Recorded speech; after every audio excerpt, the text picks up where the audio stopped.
Okay, so for this question, what we have here is we have, they've actually given us the number of moles that we're adding. So I guess they've done us a little bit of a favor. They've calculated, maybe they're adding some solid strontium nitrate, and now they've converted it to moles for us. And they're adding that to a solution of a certain size. So we have a certain volume of solution here, 50 mils. And that solution already has a concentration for ammonium sulfate, and the original was strontium nitrate. So strontium nitrate here, I think I can get rid of that. So the strontium nitrate, that would be SrNO3. Strontium's the second column element, so that's got a +2, and nitrates are -1. So I need 2 of those. And I'm going to be adding that, this is aqueous right now, I'm going to be adding that to some ammonium sulfate, and the ammonium is +1 and sulfate's -2, so that's what happens there.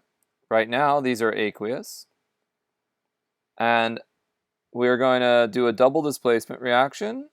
So the strontium will become paired with the sulfate, and the ammonium will become paired with the nitrate.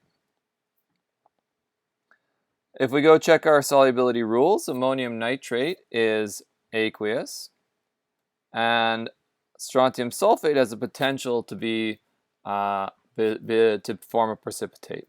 It's usually low solubility, and they have given us a KSP, and that KSP shows that it is a fairly low solubility.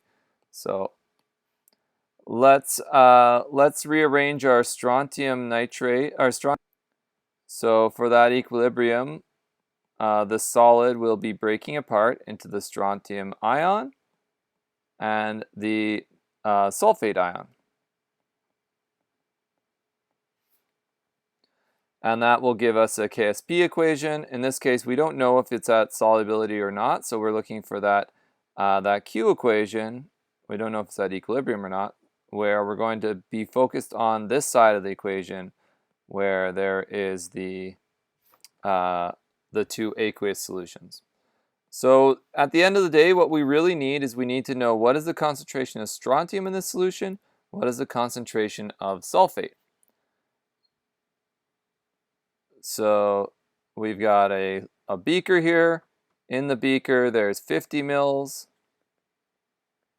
and there is a concentration of ammonium sulfate given, and that's this 4.2 times 10 to the whatever, and this is not right. Anyways, 4.2 times 10 to the -6 molar.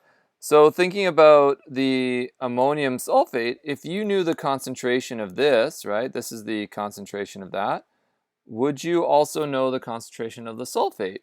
And in this case we would, because there's 1 sulfate for the whole compound.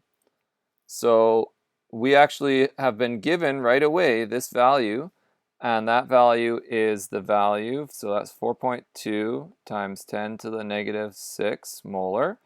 That's equal to the concentration of the ammonium sulfate, but that's also, if all of the ammonium sulfate is dissolved, that's also the equation for the ammonium ion, because there's exactly 1 of those in the compound.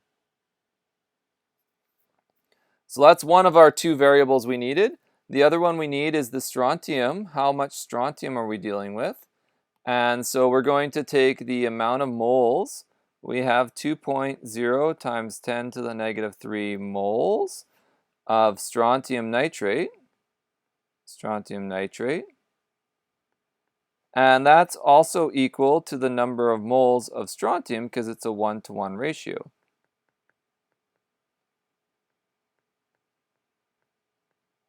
Now, if we want it to be a little bit more formal, maybe do a little bit of stuff that we did in grade 11, we could think that what I really did here is I multiplied it by the ratio of strontium. There's 1 strontium for 1 strontium nitrate.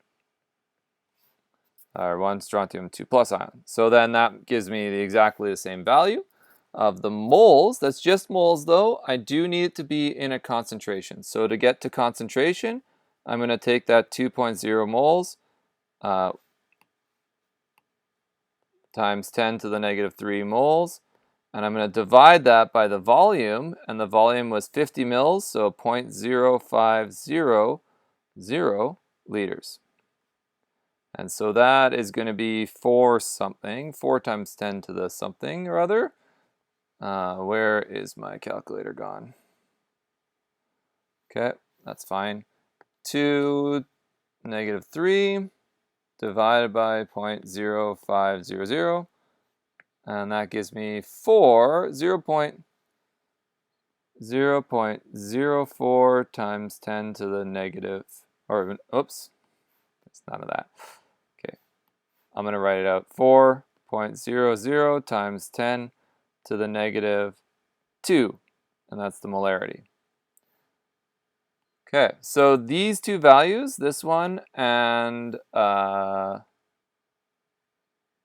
this one up here, I guess, the one that was established earlier, those are the two values I needed for this equation. So let's try that out. So I'm going to bring that equation down here, and I'm going to replace these values with the ones that I just figured out. So the strontium is the 4.2 times 10 to the negative 6. That's not true. That's the sulfate, isn't it? Okay, that's the sulfate. The strontium is this 4.0 times 10 to the negative 2 molar times, and so we get times 4.2 e negative 6, and we get 1.68 times 10 to the negative 7, 1.7 times 10 to the negative 7, and I'm going to go and compare that to my KSP, and I see that my KSP is very similar, 7.6 times 10 to the negative 7, but it is a little bit bigger. So when the KSP is bigger, that means that we should not get any solids. So KSP is a little bit bigger than Q, so no precipitate.